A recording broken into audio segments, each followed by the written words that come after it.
Big boss Kannada season 12ರಲ್ಲಿ ಇಂದು ಮತ್ತು ನಾಳೆ ಮೊದಲ ಫಿನಾಲೆ ನಡೆಯಲಿದೆ. ಇದಕ್ಕೂ ಮುನ್ನ ಬಿಗ್ ಬಾಸ್ ಮನೆಯಲ್ಲಿ ಪತ್ರಿಕಾಗೋಷ್ಠಿ ಏರ್ಪಡಿಸಲಾಗಿತ್ತು. ಫಿನಾಲೆ ಕಂಟೆಸ್ಟೆಂಟ್ಸ್ಗಳಾದ ಈ ವಾರದ ಎಲಿಮಿನೇಷನ್ನಿಂದ ಪಾರಾದ ಅಶ್ವಿನಿ ಗೌಡ, ಕಾಕ್ರೋಚ್ ಸುಧೀರ್, ರಾಶಿಕಾ ಹಾಗೂ ಮಾಳು ನಾಮಿನೇಟ್ ಆಗಿರುವ ಸ್ಪರ್ಧಿಗಳಿಗೆ ಪತ್ರಿಕಾಗೋಷ್ಠಿಯಲ್ಲಿ ಪ್ರಶ್ನೆ ಕೇಳಬೇಕಿತ್ತು. ಇದಕ್ಕೆ ಅವರು ಸರಿಯಾಗಿ ಉತ್ತರಿಸಬೇಕಿತ್ತು. ಹೀಗೆ ಇದರಲ್ಲಿ ಚೆನ್ನಾಗಿ ಉತ್ತರ ಕೊಟ್ಟ ಸ್ಪರ್ಧಿಗಳ ಪೈಕಿ ಒಬ್ಬರನ್ನ ನಾಮಿನೇಷನ್ನಿಂದ ಪಾರು ಮಾಡಬೇಕಿತ್ತು. ಈ ಪತ್ರಿಕಾಗೋಷ್ಠಿಯಲ್ಲಿ ಹೆಚ್ಚಿನವರು ಉತ್ತಮವಾಗಿ ಉತ್ತರ ಕೊಟ್ಟಿದ್ರು. ಆದರೆ ಇದರಲ್ಲಿ ಅಂತಿಮವಾಗಿ ಇಮ್ಯುನಿಟಿ ಸಿಕ್ಕಿದ್ದು ಎಲ್ಲರೂ ಅಂದುಕೊಂಡಂತೆ ಜಾನ್ವಿಗೆ. ಆದರೆ ಗಿಲ್ಲಿ ನಟ ಕೂಡ ತನ್ನದೇ ಶೈಲಿಯಲ್ಲಿ ಟಾಂಗ್ ಕೊಡುತ್ತಾ ಬಂದ್ರು. ಮೊದಲಿಗೆ ಅಶ್ವಿನಿ ಅವರು ಗಿಲ್ಲಿ ನಟನ ಮೇಲೆ ಹರಿಹಾಯಲು ಪ್ರಯತ್ನಿಸಿದ್ರು.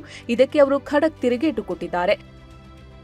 ಬಿಗ್ ಬಾಸ್ ಮನೆಯಲ್ಲಿ ಏನೇನ್ ದಬಾಕಿದ್ದೀರಾ ಹೇಳಿ ಅಂತ ಅಶ್ವಿನಿ ಕೇಳಿದ್ರು. ಇದಕ್ಕೆ ಉತ್ತರಿಸಿದ ಗಿಲ್ಲಿ ಸ್ನಾನ ಮಾಡಿದ ಬಕೆಟ್ನ ತಿರುಗಿ ಹಾಕಿದ್ದೇನೆ ಅಂತ ಹೇಳಿದ್ರು. ಇದಕ್ಕೆ ಅಶ್ವಿನಿಗೆ ತಿರುಗೇಟು ಕೊಡೋದಕ್ಕೆ ಆಗ್ಲಿಲ್ಲ. ಬಳಿಕ ಬನಿಯನ್ ಹಾಕೊಂಡೇ ಓಡಾಡ್ತೀಯಲ್ಲ, ಹೊರಗೆ ಯಾವ್ದಾದ್ರೂ ಕಂಪನಿ ಜೊತೆ ಕೊಲಾಬರೇಟ್ ಆಗಿದೆಯಾ ಅಂತ ಅಶ್ವಿನಿ ಪ್ರಶ್ನೆ ಮಾಡಿದ್ರು.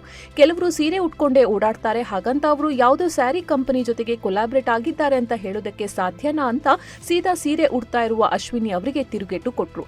ಅತ್ತ ಜಾನ್ವಿಗೂ ಟಕ್ಕರ್ ಕೊಟ್ಟ ಗಿಲ್ಲಿ ಗೆಜ್ಜೆ ಚೈನು ಕೈಯಾಗ 12 ಗಂಟೆ ರಾತ್ರಿಯಾಗ ಅಂತ ತಮ್ಮದೇ ಸಾಲುಗಳನ್ನ ಬರೆದು ಹಾಡಿದ್ದಾರೆ. ಈ ಹಾಡನ್ನು ಕೇಳಿ ಜಾನ್ವಿಗೆ ಮಾತೇ ಬರದಂತೆ ಆಯಿತು. ಇನ್ನು ನಾಮಿನೇಟ್ ಮಾಡುವ ವೇಳೆ ಕೂಡ ಗಿಲ್ಲಿ, ನಾನು ಜಾನ್ವಿ ಅವರನ್ನ ನಾಮಿನೇಟ್ ಮಾಡೋಕೆ ಇಷ್ಟಪಡ್ತೀನಿ, ದೆವ್ವದ ತರಹ ಗೆಜ್ಜೆ ಸೌಂಡ್ ಮಾಡಿ ನೈಟ್ ಎಲ್ಲ ಡಿಸ್ಟರ್ಬ್ ಮಾಡ್ತಿದ್ದಾರೆ. ಯಾರು ಅಂತ ಕೇಳಿದ್ರೆ ರಕ್ಷಿತಾ ಮೇಲೆ ಎತ್ ಹಾಕ್ತಿದ್ದಾರೆ. ರಕ್ಷಿತಾ ನಾಗವಲ್ಲಿ ತರಹ ಸೀರೆ ಉಟ್ಕೊಂಡು ಗೆಜ್ಜೆ ಸೌಂಡ್ ಮಾಡ್ತಿದ್ದಾಳೆ ಅಂತ ಹೇಳ್ತಿದ್ದಾರೆ.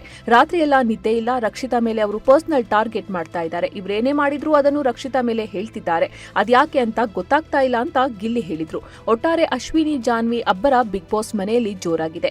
ರಕ್ಷಿತಾಳನ್ನ ಕೂಡ ಟಾರ್ಗೆಟ್ ಮಾಡ್ತಿದ್ದಾರೆ. ಆದ್ರೆ ತನ್ನನ್ನು ಗುರಿಯಾಗಿಸಲು ಬಂದವರಿಗೆ ಗಿಲ್ಲಿ ನಟ ತಮ್ಮದೇ ಶೈಲಿಯಲ್ಲಿ ತಿರುಗೇಟು ಕೊಡ್ತಿದ್ದಾರೆ. ಇಂದು ವೀಕೆಂಡ್ನಲ್ಲಿ ಅಶ್ವಿನಿ ಹಾಗೂ ಜಾನ್ವಿ ಬಗ್ಗೆ ಕಿಚ್ಚ ಸುದೀಪ್ ಮಾತನಾಡುವ ಸಾಧ್ಯತೆ ಇದೆ. ಇಂಟ್ರೆಸ್ಟಿಂಗ್ ಮತ್ತು ಇನ್ಫಾರ್ಮೇಟಿವ್ ವಿಡಿಯೋಗಳನ್ನ ಮಿಸ್ ಮಾಡ್ಕೋಬೇಡಿ. ಈಗಲೇ ಸಬ್ಸ್ಕ್ರೈಬ್ ಮಾಡಿ.